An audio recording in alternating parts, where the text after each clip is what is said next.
Anayo, this is not right. Uzochi's voice trembled as she stared at her husband. He wouldn't meet her eyes. His head hung low, but his words remained firm. It's for us, Uzochi, for our future. Do this for me, for us. Anayo had always been a proud man. Growing up in Nnewi, he was known for his charm and ambition. Life was supposed to go well for him. He married Uzochi, the love of his life, and they had 2 beautiful children, Obinna and Ifunanya. But the economy had been harsh. Anayo's business had collapsed, and they were barely surviving. No matter how hard he tried, things seemed to go from bad to worse. His best friend Jidofo was his complete opposite. Where Anayo struggled, Jidofo thrived. Jide was wealthy, very wealthy. He had made his fortune in the oil business and owned several properties in Lagos and Abuja. Yet, despite his riches, Jide remained close to Anayo. He would visit Anayo's modest home and help him with money from time to time. But it was never enough. One evening, as Anayo sat at the dining table in deep thoughts, an idea came to him. He had seen the way Jide looked at Uzochi. His best friend never hid his admiration for her beauty. Uzochi, even after 2 kids, still turned heads wherever she went. And while she was too modest to notice, Anayo did. A thought entered his mind, a dark, desperate thought. Could he ask Jide for help in exchange for something unthinkable? He shook his head, trying to dismiss it. But the more he considered it, the more he convinced himself it might be the only way. Days passed, and Anayo became more restless. Finally, he approached Jide. Jide, he started, swallowing his pride. I need your help. Of course, my brother, what do you need? Jide replied casually, leaning back in his chair. I need money, a lot of money. My family is suffering, and I have tried everything, but nothing is working. Jide nodded, his face serious now. You know I have been helping you with what I can, but I can't keep giving you like that, Anayo. It's not sustainable. I know. But if I offer you something in return? Jide raised an eyebrow. Curious. What do you mean? Anayo hesitated, his mouth dry. His voice dropped to a whisper. You have always admired Uzochi. Jide's eyes widened in surprise. Anayo, what are you saying? I am saying, Anayo continued, his hands trembling. What if you and Uzochi, just for one night, in exchange, you help us with the money we need? There was a silence. Jide stared at Anayo, speechless. For what felt like an eternity, finally he spoke, his voice low. Are you serious? Anayo nodded, his stomach churning with shame. I wouldn't ask if I wasn't desperate. Jide didn't respond immediately. He stood up, paced around the room, and then sighed heavily. This is madness, Anayo. You can't possibly think this is a good idea. I know it sounds insane, but we need the money, Jide. I don't know what else to do. Jide stared at him, conflicted. I have always respected you, Anayo. This will change things forever. Are you sure?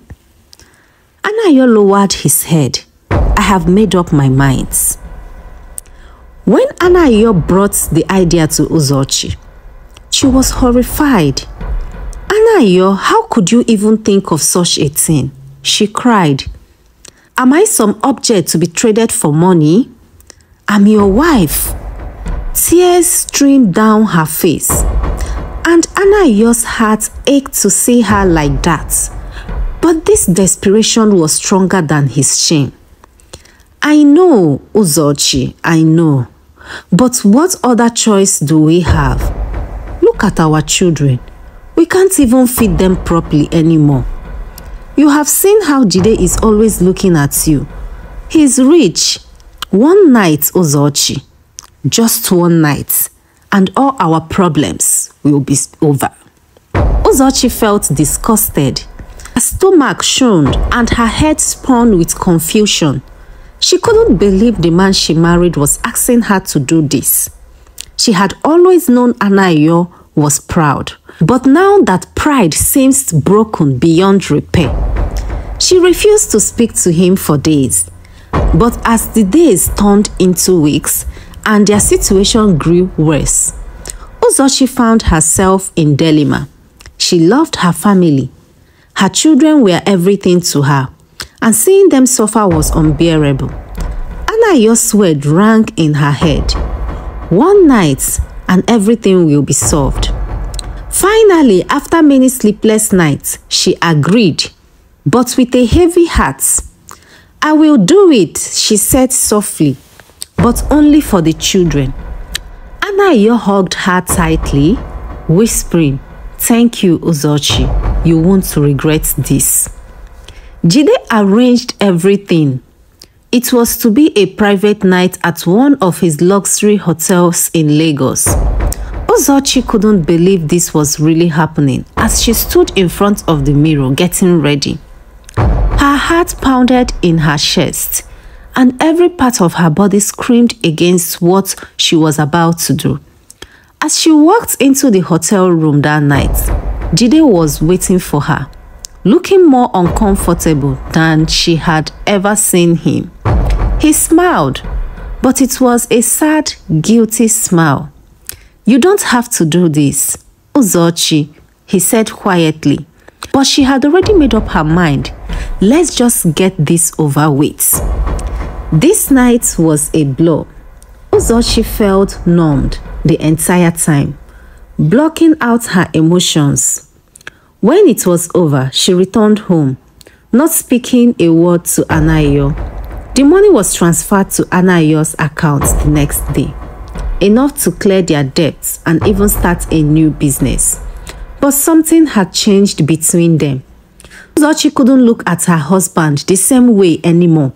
She avoided his touch, and the house, once filled with love, now felt cold and empty. A few months later, the unimaginable happened. Uzochi realized she was pregnant. She and Anayo had barely been intimate after that night, and deep down, she feared the worst. The baby wasn't Anayo's, it was Jide's. Panic seized her. What was she going to do? How could she explain to her husband? The thought of telling him the truth terrified her. She had done what he asked, but this was not part of the plan. When Uzochi finally gathered the courage to tell Anayo, he reacted in a way she hadn't expected. He stared at her, his eyes wide with shock, and then he began to laugh, bitter, painful laughter that echoed through their small home. "Anayo, please stop," she pleaded, tears streaming down her face. "I didn't mean for this to happen." But Anayo couldn't stop laughing. "This is what we have become, Uzochi. Look at us. I sold my wife to my best friend, and now you are carrying his child." Uzochi fell to her knees, sobbing uncomfortably. She had done it for her family, but now her family was falling apart. Anayo's pride, already shattered, was gone completely. He couldn't bear to look at her, and Uzochi couldn't bear the guilt weighing down on her soul. Their life would never be the same again. The deal that was supposed to solve everything had instead destroyed the very thing they were trying to protect, their family. And that was the most shocking part of all. The days after Uzochi's confession were the hardest. Anayo stopped speaking to her entirely. He would leave the house early in the morning and return late at night, avoiding any conversation or confrontation. The silence between them was suffocating. Uzochi felt like a stranger in her own home, consumed by guilt and shame. The children sensed something was wrong. Obinna, the eldest, would ask, "Mama, where is Papa? Why is he always so quiet?" Uzochi would force a smile, her heart breaking with each lie she told them. Meanwhile, Anayo was battling his own demons. He had always prided himself on being the man of the house, but now he felt less than that. The decision to push his wife into Jide's arm had been his, and the consequences were his to bear. Every time he saw Uzochi, the weight of his guilt crushed him. He wouldn't look her in the eyes without seeing his own failure reflected back at him. But it wasn't just the shame, it was the jealousy that ate at him. He couldn't stop imagining Jide and Uzochi together. He had been the one to ask for it, but the thought of his best friend touching his wife haunted him every single day. It drove him mad. It wasn't long before Jide heard about the pregnancy. He had been avoiding Anayo and Uzochi after that night, feeling guilty about what happened. But when he heard that Uzochi was expecting and that there was a chance that the child was his, he knew he had to face the situation. One evening, Jide showed up at Anayo's home unannounced. Uzochi was in the kitchen and Anayo was sitting outside, staring into space. "Anayo, we need to talk," Jide said, his voice firm. Anayo looked up, his face emotionless. "About what?" Jide took a deep breath. "About Uzochi, about the baby." At the mention of the baby, something inside Anayo snapped. He stood up abruptly, his eyes blazing with anger. "You think I don't know, Jide? You think I don't know this is all my fault?" His voice was shaking and his fist clenched tightly at his sides. Jide, normally composed, looked unsure. "Anayo, I never wanted any of this to happen. I didn't want to hurt you or Uzochi." Anayo let out a bitter laugh. "Didn't want to hurt us? You slept with my wife. I asked you. Yes, but don't act like you didn't want it. You have always wanted her. I saw the way you looked at her." Jide fell silent, unable to deny the truth. "I am sorry, Anayo, but we have to deal with this now. If the baby is mine..." "Don't finish that sentence," Anayo interrupted, stepping closer to Jide, his voice low and dangerous. "You have no claim over my family. None. This is my mess, and I will fix it." Jide's face softened. "I don't want to make things worse. I will take care of everything if the child is mine. I can..." "You will do nothing," Anayo shouted, his voice rising again. "You have done enough. Leave my family alone." Before Jide could respond, Uzochi stepped out of the house, her face pale. She had overheard everything. "Please stop this," she whispered, tears streaming down her cheeks. "This fighting won't solve anything." But the damage had already been done. Anayo couldn't stand to look at Jide anymore. "Get out of here, Jide. I don't ever want to see you again." Jide hesitated, his eyes filled with regret. But he knew there was nothing more he could say. He nodded silently and walked away, leaving Anayo and Uzochi standing in the cold, empty night. The weeks passed slowly. Uzochi's pregnancy advanced, but the tension in the house only grew worse. Anayo's anger hadn't subsided, and Uzochi felt trapped. No matter what she did, There was no escaping the weight of their decision. One night, Uzochi finally broke down. She couldn't hold it any longer. "Anayo, we can't keep living this way. We need to talk about what's happening. This baby, we don't even know for sure if it's Jide's." Anayo's face hardened. "Do you think it matters, Uzochi? Do you think anything will be the same whether it is mine or his? You let him touch you. I let him touch you. We destroyed everything.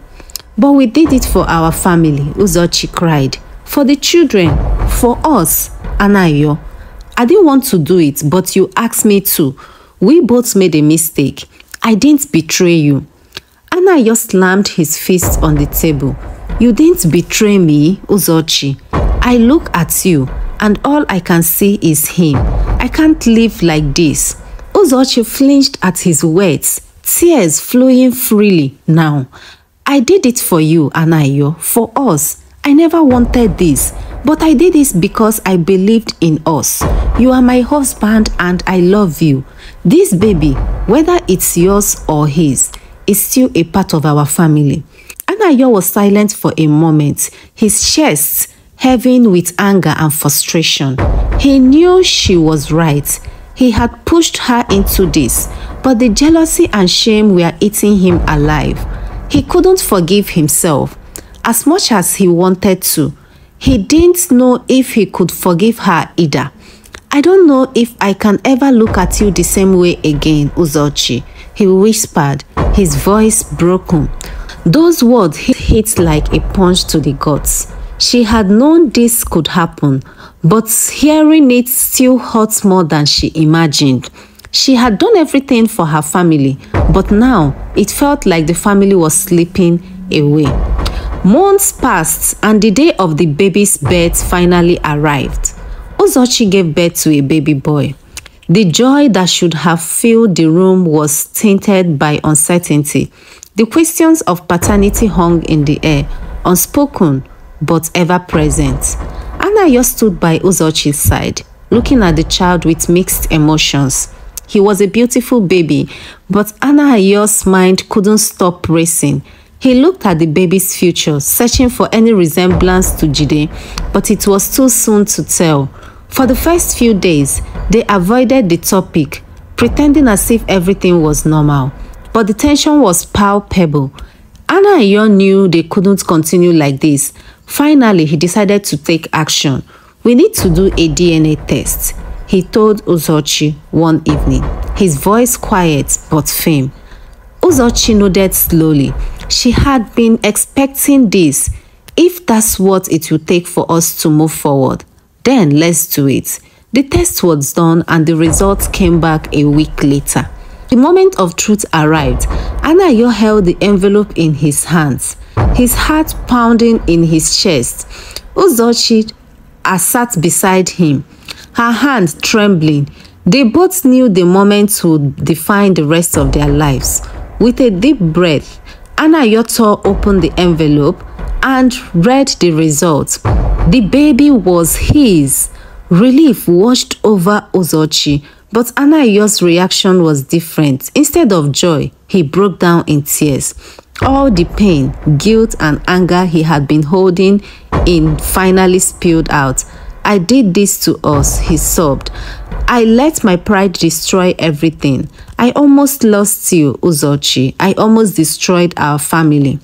Uzochi held him tightly, tears streaming down her face. "We did it together, Anayo, but we can still fix this. We can still be a family." It wasn't easy, but over time, Anayo and Uzochi began to heal. The scars of what had happened would always remain, but they were determined to rebuild their marriage and family. Anayo started a new business with the money Jide had given them, and this time, it began to flourish. Uzochi focused on the children, pouring all her love and energy in making their home a place of peace and warmth again. They never spoke to Jide again. He had left their lives quietly, knowing that his presence would only make things worse. In the end, Anayo and Uzochi learned a hard lesson, that sometimes the cost of desperation is far greater than they could ever have imagined. But through it all, they found a way to stay together, stronger and wiser for the trials they had faced. And while the past couldn't be erased, they knew they had a future they could still shape together. Please do not forget to like this video, share this video, subscribe to my channel if you haven't yet subscribed. Thank you so much for watching. Bye.